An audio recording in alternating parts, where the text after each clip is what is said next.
আমরা যদি কোরআন মাজিদ শুদ্ধ করে পড়তে চাই কয়টা কাজ করতে হবে আমাদের? চারটা। কয়টা? কত? ইমাম গাজ্জালী রাহমাতুল্লাহ বলছেন যে যদি কেউ কোরআন মাজিদ শুদ্ধ করে পড়তে চায়, ঠিক আছে, যদি আমরা শুদ্ধ করে কোরআন মাজিদ তেলাওয়াত করতে চাই, একসাথে আমাদের চারটি কাজ করতে হবে। কয়টি কাজ? চারটি কাজ করতে হবে। কেমন? এক নাম্বার হচ্ছে চোখে দেখতে হবে। এক নাম্বার কি? চোখে দেখতে হবে। চোখে কাকে দেখতে হবে? আমাকে দেখতে হবে, ঠিক আছে। দুই নাম্বার আমার কথা কান দিয়ে শুনতে হবে। দুই নাম্বার কি? কান দিয়ে আমার কথা শুনতে হবে। তিন নাম্বার মাথা দিয়ে চিন্তা করতে হবে। এই যে এখন আমাকে দেখছো না, আমার কথা শুনছো না, যা দেখেছো যা শুনেছো এগুলোকে মাথা দিয়ে চিন্তা করতে হবে। কি দিয়ে চিন্তা করতে হবে? মাথা দিয়ে চিন্তা করতে হবে। এরপরে মাথা দিয়ে চিন্তা করাও শেষ। এখন যা দেখেছো যা শুনেছো যা চিন্তা করেছো এগুলা জিহ্বা তালু দা, জিহ্বা তালু দা, এই তিনটার সমন্বয়ে হরফগুলো যথাযথ স্থান থেকে যথাযথভাবে আদায় করতে হবে। পারা যাবে ইনশাআল্লাহ? পারা যাবে?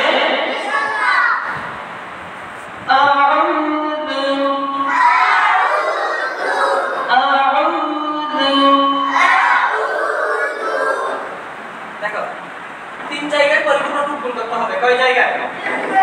তিন জায়গায় পরিপূর্ণ টুক গুণ করতে হবে। কেমন? কি কি? ওয়াওয়ের জন্য পরিপূর্ণ টুক গুণ করতে হবে। কিসের জন্য? ওয়াওয়ের জন্য পরিপূর্ণ টুক গুণ করতে হবে। পেশের জন্য পরিপূর্ণ টুক গুণ করতে হবে। আর নুনের জন্য পরিপূর্ণ টুক গুণ করতে হবে। কথা বুঝাতে পারছি? কি? তাহলে আমরা তেলাওয়াত করার সময় যত জায়গায় পেশ আসবে তত জায়গায় পেশের জন্য পরিপূর্ণ টুক গুণ করতে হবে। এন জামাই সাবাতান ফিল জুমলা, যত জায়গায় পেশ আসবে তত জায়গায় আমাদের পরিপূর্ণ টুক কি করতে হবে? করতে হবে। আর ওয়াওয়ের জন্য পরিপূর্ণ টুক গুণ করতে হবে। কিসের জন্য? ওয়াওয়ের জন্য। কিসের জন্য? ওয়াওয়ের জন্য পরিপূর্ণ টুক গুণ করতে হবে। আর কিসের জন্য? নুনের জন্য। কিসের জন্য? নুনের জন্য পরিপূর্ণ টুক গুণ করতে হবে। কেমন?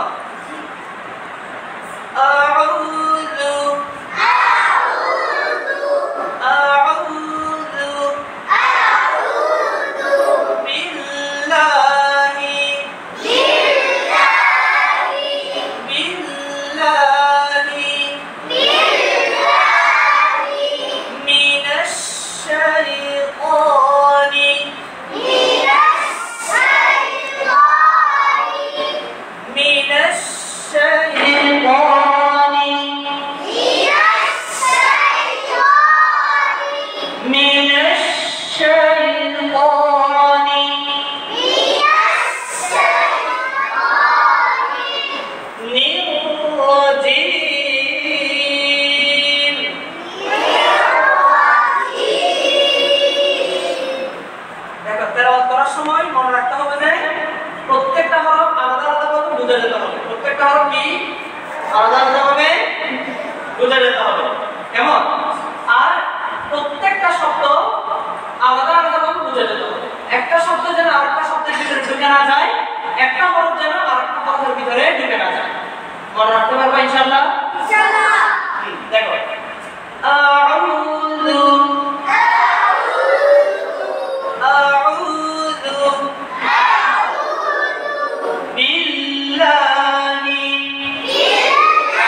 মুখের ফাঁকা ঠোঁটের ফাঁকা থাকবে স্বাভাবিক। কনিষ্ঠ আঙ্গুল পরিমাণ ফাঁকা জায়গা থেকে সমস্ত হরফগুলো উচ্চারণ করতে হবে। কেমন? আমরা তেলাওয়াত করার সময় কনিষ্ঠ আঙ্গুল পরিমাণ ফাঁকা জায়গা থেকে সমস্ত তেলাওয়াতগুলো আমাদের করতে হবে। পারা যাবে ইনশাআল্লাহ? হ্যাঁ। তারপরে দেখো এই যে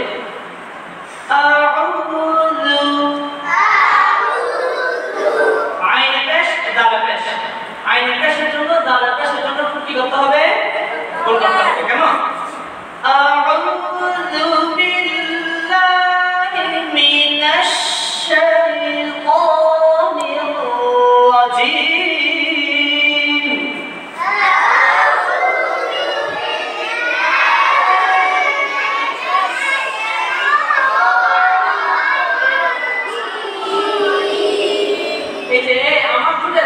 যেরকম হয় আমার ঠোঁটের দিকে দেখে থাকবা, কথা বুঝছো? এই আমার দুই ঠোঁটের দিকে দেখে থাকবা, আমি কিভাবে উচ্চারণ করি সেটা দেখবা। সূরাতুল ফাতিহাতি মাক্কিয়াহ,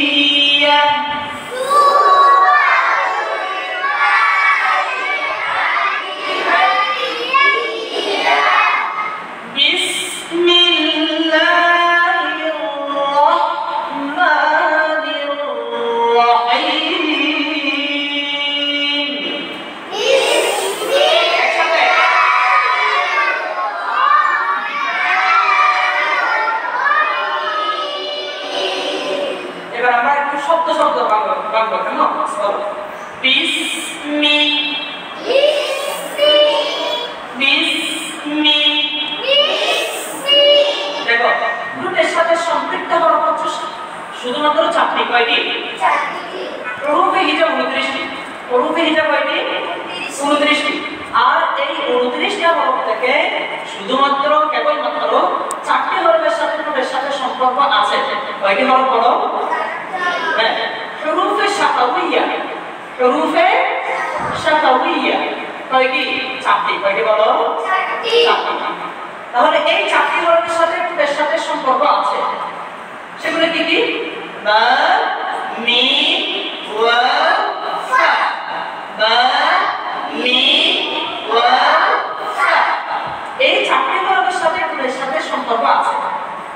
যেহেতু এই চারটি হরফ ঠোঁটের সাথে সম্পৃক্ত হরফ, এই চারটি হরফ যেহেতু ঠোঁটের সাথে কি সম্পৃক্ত হরফ, সেজন্য জবর হোক, জের হোক, পেশ হোক, দুই জবর, দুই জের, দুই পেশ, সাকিন তাসদীদ, সর্ব অবস্থায় হরফগুলো উচ্চারণ করার সময় ঠোঁট নাড়াচাড়া করবেই, কারণ এগুলো ঠোঁটের হরফ। এগুলো কিসের হরফ বলো?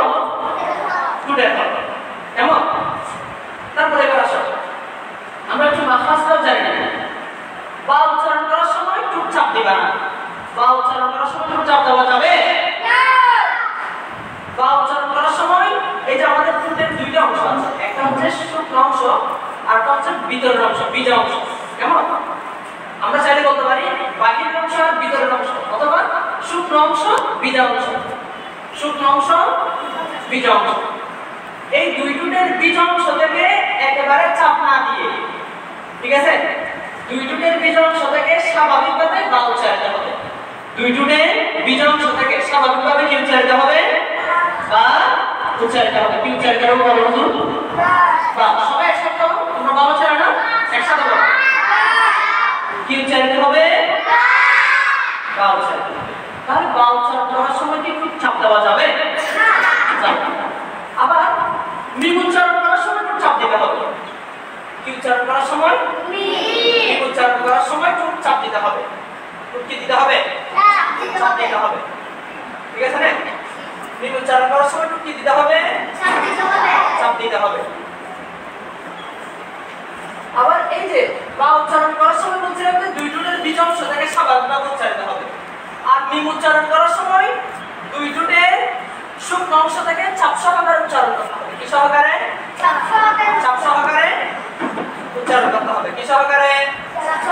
চাপ সহকারে। ঠিক আছে না? আর বা মিম, এরপর কি? ওয়া।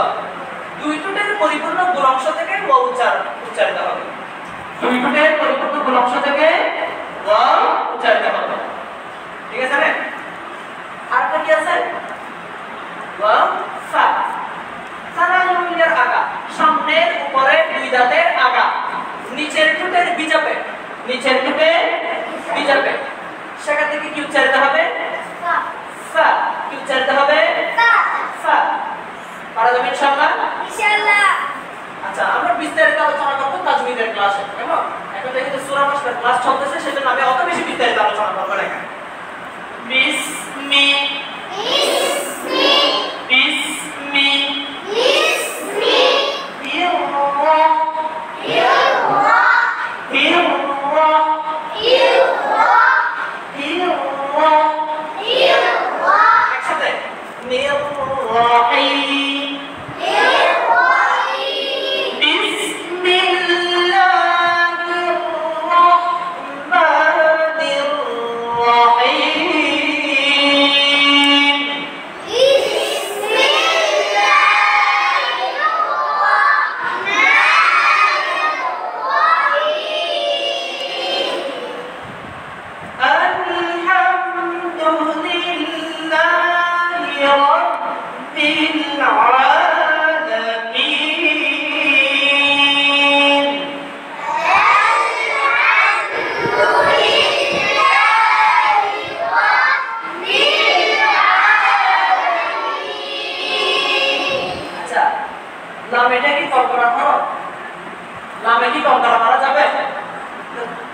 অনেকে বলা যায় যে আলহামদু, আলহামদু, এটাকে আলহামদু নাকি আলহামদু?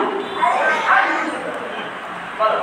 আল আল আল হাম দু পেশা করে টুকু করো।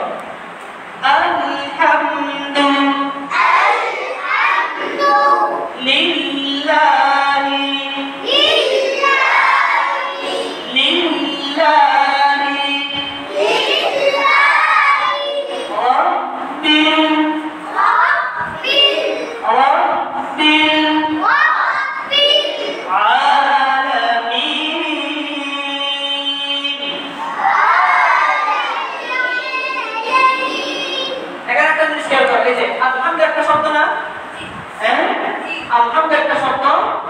আরেকটা শব্দ, রব্বিল আরেকটা শব্দ, আল আলামিন আরেকটা শব্দ, মোট কয়টা শব্দ? চারটা। তাহলে এই চারটা শব্দ আলাদা আলাদা করে বোঝা যেতে হবে, কেমন? আলহামদুলিল্লাহি রাব্বিল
এখান থেকে আইন একটু সামনে, একটু মুখের দিক থেকে হা উচ্চারিত হবে, কেমন?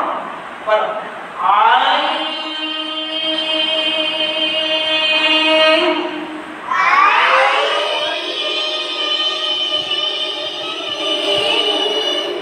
আগে বড় হয়ে যাচ্ছে, একসাথে হতে হবে, একসাথে একসাথে শুরু করবা, একসাথে শেষ করবা।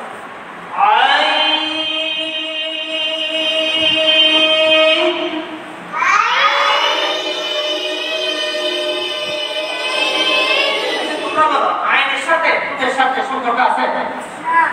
আইন কি রূপের সাথে হইয়া দেখে রূপ হাতে আইন কিসের হরফ? কণ্ঠনালীর হরফ। তাহলে আইন উচ্চারণ করার সময় একটু নাড়াচাড়া করা যাবে? যাবে যাবে।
তাজবিদের ভাষা বলা হয় হুরুফে মুশাদ্দাদ।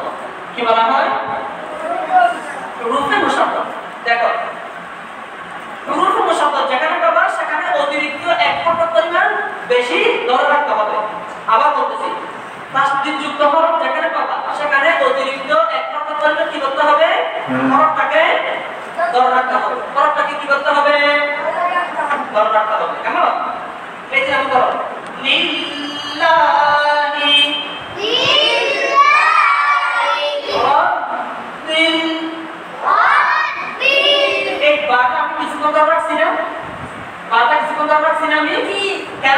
কারণ বাটা হচ্ছে হুরুফে মুশাদ্দাদ, এটা তাসদীদ যুক্ত সেজন্য। কারণ প্রত্যেকটা তাসদীদ যুক্ত হরফের মধ্যে দুইটা হরফ থাকে। কয়টা হরফ থাকে? দুইটা। সেজন্য দুইটা হরফের জন্য অতিরিক্ত এক হরফের পরিমাণ কি করতে হবে? ধরে রাখতে হবে। এক হরফের পরিমাণ কি করতে হবে? ধরে রাখতে হবে। কেমন?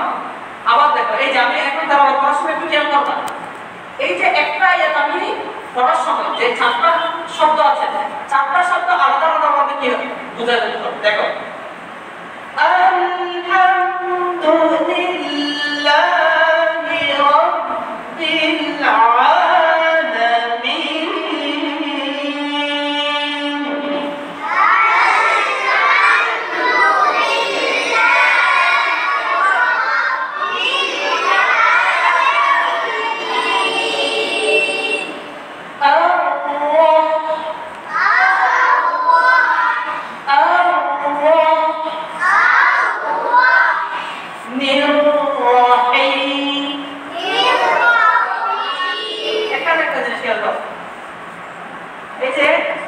আমরা বলছিলাম শর্ত সাপেক্ষে তিনটা হরফ পড়া হয়। শর্ত সাপেক্ষে কয়টা হরফ পড়া হয়?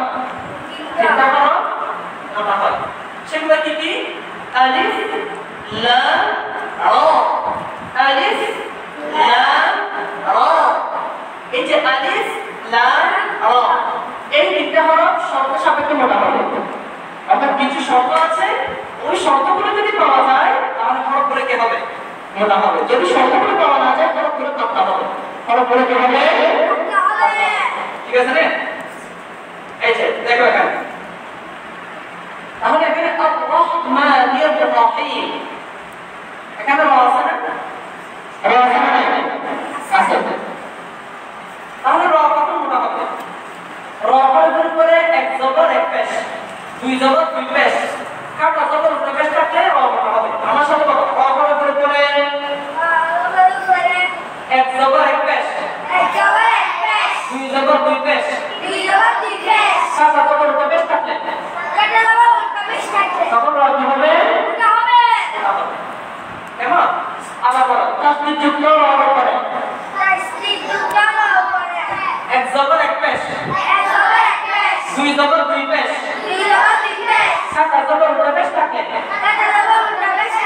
তখন রটা কি হবে? এখানে একটা জিনিস দেখো, এই যে আল্লাহ, তাহলে রয়টা মোটা হয়েছে না? এরপরে মির রাহি, তাহলে রয়টা মোটা হচ্ছে, তাই না? এখন তাসদীদ যুক্ত রতে জবর আছে, তাসদীদ যুক্ত রতে কি আছে? জবর আছে। এর আগের পর যে নুন আছে, নুনের মধ্যে কিন্তু জের আছে, নুনের মধ্যে কি আছে? জের। কিন্তু জেরটা কার পড়ো তাসদীদ যুক্ত র হরফের আগের হরফ যেটা আছে এটাতে জেরটা কার পড়েও রয়টা মোটা হচ্ছে। কেন মোটা হচ্ছে? কারণ তাসদীদ যুক্ত র নিজ হরফকে অনুসরণ করে। সবাই বলো, তাসদীদ যুক্ত র নিজ হরফকে কি করে? অনুসরণ করে। যদি তাসদীদ যুক্ত রতে এক জবর এক পেশ, দুই জবর দুই পেশ, কাটা জবর দুই পেশ থাকে, এর আগের হরফে জবর আছে না, জের আছে না, পেশ আছে না, এগুলো দেখার দরকার নাই। আর-রাহমানির রাহিম,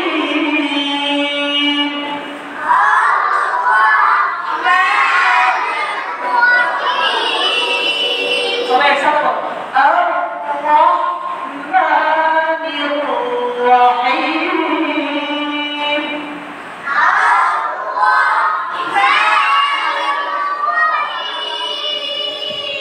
এই যে এখানে দুইটা অর্থ তাসদীদ আছে, তাই না? এখানে দেখতেছো তাসদীদ আছে না নেই? আছে। এই যে তাসদীদ যুক্ত রকে অতিরিক্ত আমরা এক হরফ পরিমাণ ধরে রাখবো। বলো,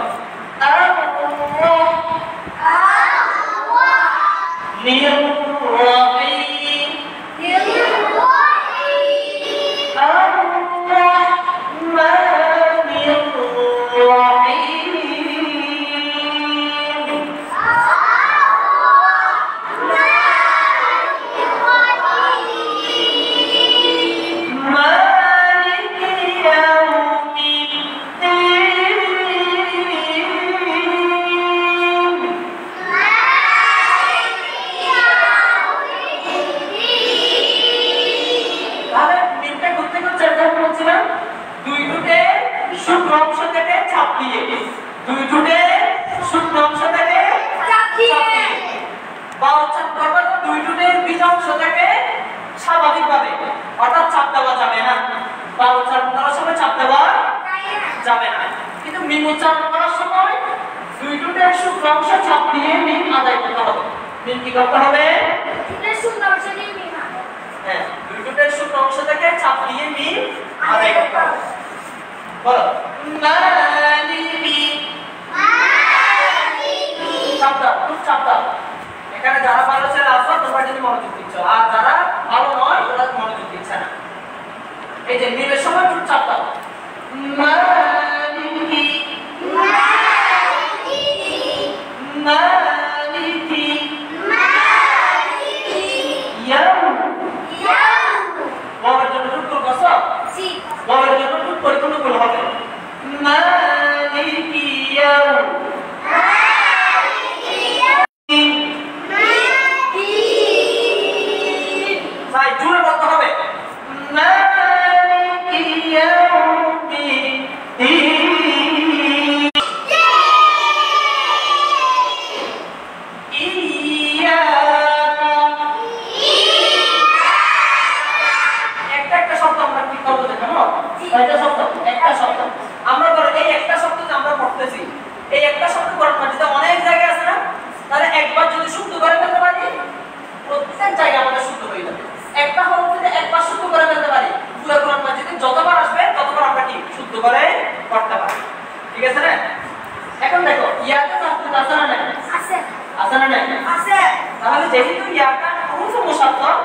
সেজন্য আমাদের অতিরিক্ত এক হরফ পরিমাণ ধরে রাখতে হবে। যেমন এই যে কিভাবে দরকার আমাকে দেখো, ইয়াকা, ইয়াকা, ইয়াকা, একটা জিনিস খেয়াল করো, এখানে আমরা অনেক সময় পড়ে যাই ইয়াকা না'বুদু ওয়া ইয়াকা নাস্তাঈন। এটা কি শুদ্ধ হয়েছে নাকি ভুল হয়েছে? ভুল হয়েছে না? কারণ ইয়াকা না'বুদু হবে নাকি ইয়াকা না'বুদু হবে? কানা'বুদু হবে। কাফ জবর কা নাকি কাফ জবর কে? কাফ জবর কা। কাফ জবর কা। বলো, ইয়াকা, ইয়াকা, ইয়াকা,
صراط المستقيم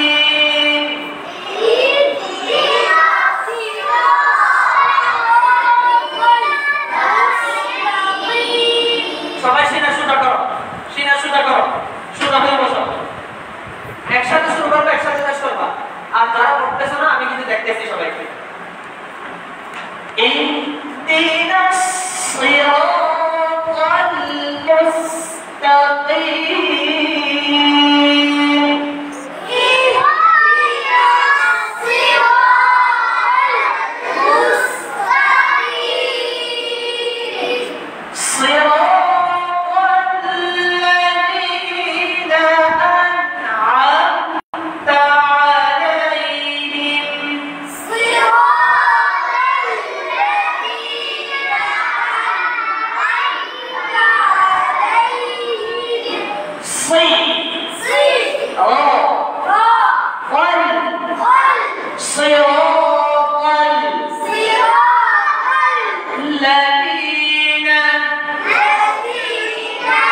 সিরাতাল মুস্তাকিম,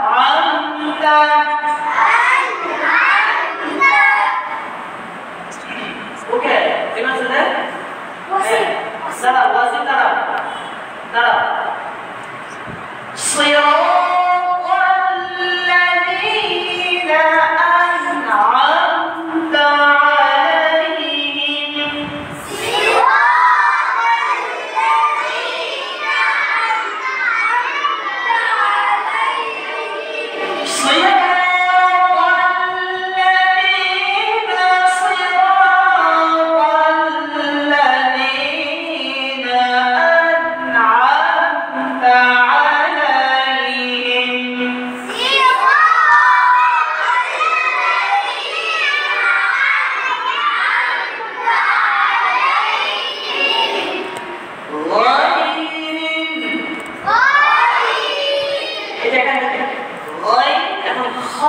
এটা হচ্ছে আদানা ইয়াকাত কন্ট্রোলারের ওই অংশ যেটা মুখের দিকে, যেটা কিসের দিকে?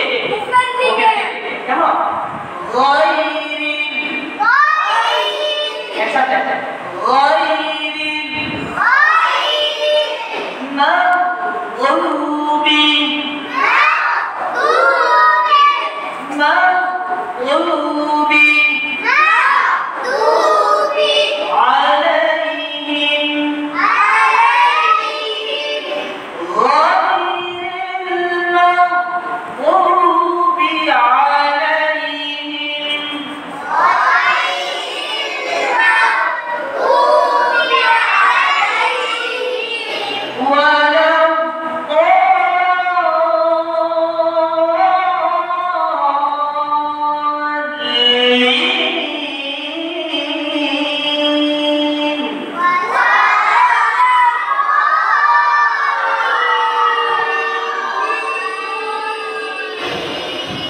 দেখি সবাই শোনা দাও, একসাথে শুরু, একসাথে শেষ। গায়রিল মাগদুবি আলাইহিম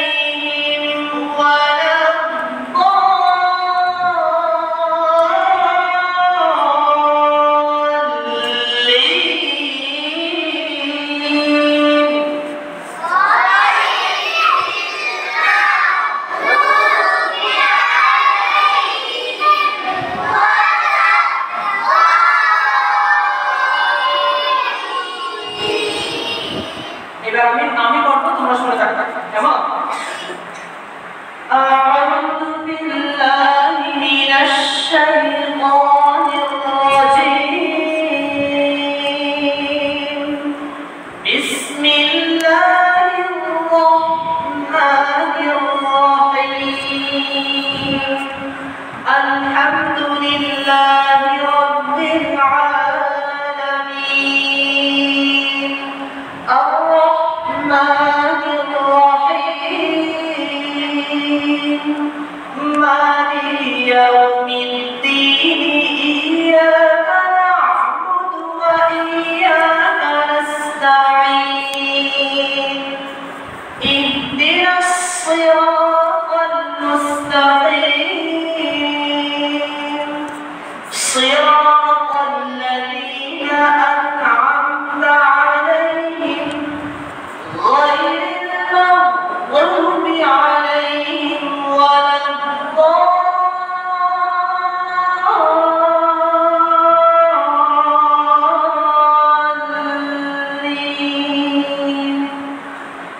صدق